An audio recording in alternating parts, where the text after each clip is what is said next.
அன்பின் இரட்சகர் இயேசு கிறிஸ்துவின் நாமத்தில் வாழ்த்துக்கள். நீதிமொழிகள் 25ஆம் அதிகாரம் 1ஆம் வசனம் 2ஆம் வசனம். யூதாவின் ராஜாவாகிய எசேக்கியாவின் மனுஷர் பேர்த்தெழுதின சாலமோனுடைய நீதிமொழிகள். காரியத்தை மறைப்பது தேவனுக்கு மேன்மை, காரியத்தை ஆராய்வதோ ராஜாக்களுக்கு மேன்மை என்று சொல்லி இங்கே 2 வசனங்களை நாம் பார்க்கிறோம். கிட்டத்தட்ட சாலமோன் அரசாட்சிக்கு பின் 200 ஆண்டுகளுக்கு பின் வாழ்ந்த எசேக்கியா ராஜா, அதாவது கிமு 715 முதல் 686 வரை அரசாண்ட எசேக்கியா ராஜா கண்டுபிடித்த ஒரு சாலமோனுடைய பேர்த்தெழுதின நீதிமொழிகள் என்று பார்க்கிறோம். காரியத்தை மறைப்பது தேவனுக்கு மேன்மை, காரியத்தை ஆராய்வதோ ராஜாக்களுக்கு மேன்மை என்று சொல்லி பார்க்கிறோம்.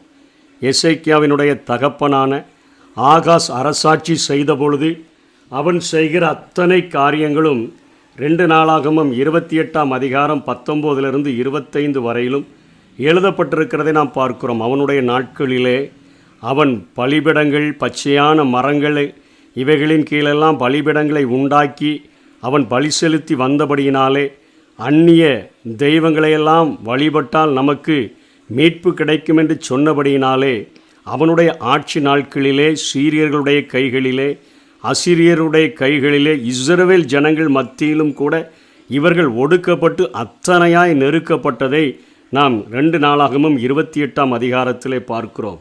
இவனுடைய சொந்த ஜனங்களான இஸ்ரவேல் ஜனங்களே யூதாவை சிறைபிடித்து கொண்டு செல்லும் பொழுது ஓதேத் என்னும் தீர்க்கதரிசி எச்சரித்தபடியினாலே இந்த யூத ஜனங்கள் விடுதலையாக்கப்படுகிறார்கள். ஆனாலும் ஆகாஸ் மனம் திரும்பாதபடியினாலே அவன் ஆலயத்தை அடைத்து போட்டு அங்கே ஆசாரியர்கள், லேவியர்கள் யாருக்குமே ஜனங்கள் பலியிடுவதற்கு எந்த ஒரு வாய்ப்புமின்றி எல்லாம் தேவனுக்கு விரோதமாக காரியங்களை செய்தபடியினால தேவனுடைய ஒத்தாசையை இழந்தவனாக மிகவும் நெருக்கப்பட்ட ஒரு சூழ்நிலையில் வாழ்ந்தான். அவன் இறந்த பொழுது அவனை எருசலேம் பட்டணத்தில் அடக்கம் பண்ணினார்கள். ஆனால் அவனோ ராஜாக்கள் அண்டையில் அடக்கம் பண்ணவில்லை என்று சொல்லி பண்ணப்படவில்லை என்று சொல்லி 2 நாளாகமும் 28ஆம் அதிகாரத்திலே பார்க்கிறோம். 29ஆம் அதிகாரத்தில் தன்னுடைய 25 வயதிலே அரசாட்சியை பிடித்து கொண்ட அவனுடைய மகனாகிய எசேக்கியா அவனைப் போல இல்லாதபடி அவனுடைய தகப்பனாகிய, அதாவது அவனுடைய முன்னோராகிய அந்த பொற்கால ஆட்சியை கொடுத்த தாவீதினுடைய வழிமுறைகளை பின்பற்றி ஒரு 19 சீர்திருத்தங்களை அவனுடைய வாழ்க்கையிலே அவன் தேசத்திலே செய்ததாக பார்க்கிறோம். தந்தை அடைத்து போட்ட அந்த கதவை, முதல்ல ஆலயத்து கதவை 2 நாளாகமும் 29:3 அவன் திறந்து விடுகிறான். ஆசாரியர்களும் லேவியர்களும் தங்களை தூய்மைப்படுத்தி கொள்ளுகிறதற்கு ஏற்பாட்டை செய்கிறான். ஆலயமே நடக்கலை, ஆசாரியர்களும் லேவியர்களும் தங்களை சுத்திகரித்து கொள்ளலை. இப்போது அடுத்தபடியாக தன்னுடைய பாவங்களை அவன் அறிக்கையிடுகிறான். பாவங்களை உணர்ந்து அறிக்கையிடுகிறான். தேவனோடு கூட ஒரு புதிய உடன்படிக்கையை எசேக்கியா ராஜா ஏற்படுத்துகிறான். ஆகாஸ் வாழ்ந்த நாட்களிலே தேவனுக்கு விரோதமாய் அவன் கிரியை செய்தபடியினாலே சாலமோன் எழுதின நீதிமொழிகள் எல்லாம் அவனுடைய கைகளிலே கிடைக்கவில்லை.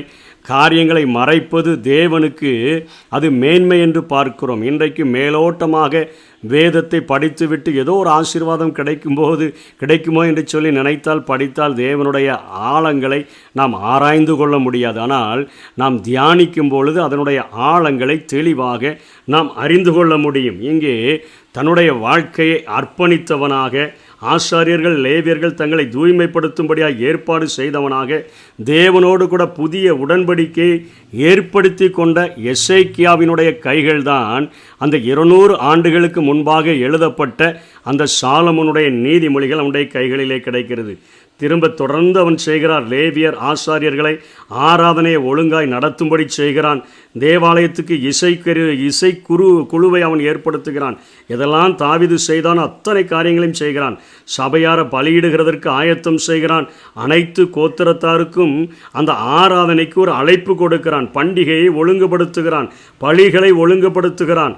மக்களுடைய குறைவுக்காக தேவனுடைய சன்னிதானத்தில் பரிந்து பேசுகிறான். மக்களை தூய்மைப்படுகிறதற்கு உணர்த்துகிறான். 24 லேவிய வகுப்புகளை ஏற்படுத்துகிறான். அவர்கள் தங்கள் முறைமையின்படியே அந்த ஊழிய முறைமைகளை நிறைவேற்றத்தக்கதான எல்லா விதமான காரியங்களையும் முன்னோர்கள் செய்த அத்தனையும் ஏற்பாடு செய்கிறான். லேவிய ஆசாரியரின் பங்கை திட்டம் பண்ணுகிறான். ஆராதனை இல்லைன்னா அவங்களுக்கு சாப்பாடே இல்லை. ஆலயத்தில் செலுத்தப்படுகிற பலிகளினுடைய பகுதிகள் தான் அவர்களுக்கு செல்லணும். அவருடைய பங்கை திட்டம் பண்ணுகிறான். சீர்திருத்தங்களை முழு இருதயத்தோடு அவன் செய்கிறான். எதிரிகள் படையெடுத்து வந்தாங்கன்னா அங்கே ஜனங்களுடைய இருதயத்தை என்ன சொல்கிறான்னா, தேவனை சார்ந்துருங்க. தீர்க்கதரிசியோடு கூட இணைந்து அங்கே அசீரிய ராஜா யுத்தத்திற்கு வரும்பொழுது இணைந்து ஜெபிக்கிறவனாக காணப்படுகிறான். அத்தனை பலனற்றவனாக இருந்த போதிலும் தேவ சன்னிதானத்தில் அவர்கள் அத்தனையாக இழிவாய் பேசின காரியங்களை ஒப்பு கொடுத்து ஜெபித்த பொழுது தேவன் அங்கே ரப்சாக்கே அவனுடைய சனகரிப்பு எல்லாரையும் அழித்து போட்டதை நாம் வேதத்திலே பார்க்கிறோம்.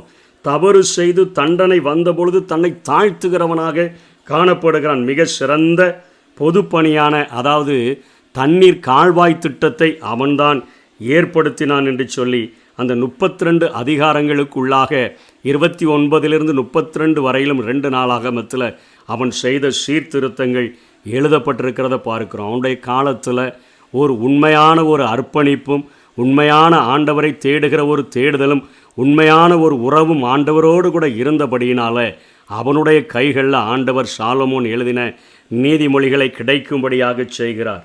எழுப்புதலுக்காக தாகம் கொண்ட உள்ளங்கள் இன்றைக்கு உலகெங்கும் இருக்கிறாங்க. இவர் எழுப்புதலுக்கு செய்த ஒரு மிகப்பெரிய காரியம் என்னென்னா, இவர் யூதாவின் ராஜாவாக இருந்த போதிலும் அதுவனுடைய அப்பாவனுடைய நாட்களில் இஸ்ரவேலர்கள் யூதரை அத்தனையாய் கொடுமைப்படுத்தி இருந்த போதிலும் அதற்காக என்ன செய்கிறார்? அதற்காக வேதனைப்படாதபடி இவர் எசேக்கியா அந்த ஆராதனைக்கு யூதாவிலே எருசலேமிலே ஏற்படுத்தப்பட்ட அந்த பஸ்கா பண்டிகையை கொண்டாடுகிற பண்டிகைக்கு அனைவருக்குமே அவர் அழைப்பு கொடுக்கும்படியாக அவர்களை அழைக்கிறார். அநேகர் கேட்டவர்கள் பரியாசம் செய்கிறார்கள். சிலர் மனத்தாழ்மையுடன் எருசலேமுக்கு வருகிறார்கள். ஒருமனப்பட்டு தங்களை தாழ்த்தி அவர்கள் தங்களை தூய்மைப்படுத்தி பஸ்காவை கொண்டாடின பொழுதோ தேவனுடைய நன்மைகள் அவருடைய வாழ்க்கையில் ஏராளமாய் வந்ததை பார்க்கிறோம். இன்றைக்கும் உலகமெங்கும் எழுப்புதல் என்று சொல்லி அங்கலாய்க்கிற அநேக உள்ளங்கள் இருக்கிறது. இன்றைக்கு கொடுக்கப்படுகிற அழைப்பை ஏற்று நமக்குள்ளாக ஒரு பெரிய மனந்திரும்புதல் உண்டாக்கப்பட்டு நாம் ஒருமனப்பட்டால், நாம் ஒருமனப்படுகிறதின் நிமித்தமாக நமக்குள்ளாக ஒரு மிகப்பெரிய ஒரு தூய்மையும் ஒரு ஆண்டவரால் உண்டாக்கப்படுகிற ஒரு எழுப்புதலும் நம்முடைய நாட்களிலே உண்டாக முடியும். அதற்காக பிரயாசப்படுவோம், முயற்சி எடுப்போம். ஆழமாய் ஆண்டவரை தேடினால், உண்மையாய் ஆண்டவரை தேடினால் நிச்சயமாக அவருடைய இரகசியங்களை அவருடைய எழுப்புதலுக்கு பங்குள்ளவர்களாய் நம்மை மாற்றி அவர் பயன்படுத்த முடியும். எப்படி எசேக்கியாவினுடைய நாட்களிலே முந்தின அரசாட்சியில் எவ்வளவு கேடுகட்ட ஒரு நாட்களாய் இருந்தது. ஆனால் எசேக்கியாவினுடைய நாட்களிலே எத்தனை ஒரு பொற்கால ஆட்சியாய் மாறினதோ அதே போல எழுப்புதலை வாஞ்சிக்கிற நம்முடைய நாட்களிலும் தேவனை இறுக பிடித்து கொண்டு கதறினோம் என்று சொன்னால் நிச்சயமாக அப்படிப்பட்ட எழுப்புதலை நம்முடைய நாட்களிலே காண முடியும். அப்படிப்பட்ட கிருபைகளை தேவன் நமக்கு தந்தருள்வாராக. ஆமென். நாடி தேடும் மனிதர் உம்மில் மகிழ்ந்து களி கூறட்டும். உம்மை நாடி தேடும் மனிதர் உம்மில் மகிழ்ந்து களி கூறட்டும். உந்தன் மீட்பில் நாட்டம் கொள்வோ மன அமைதி இன்று பெறட்டும். உந்தன் மீட்பில் நாட்டம் கொள்வோ மன அமைதி இன்று பெறட்டும்.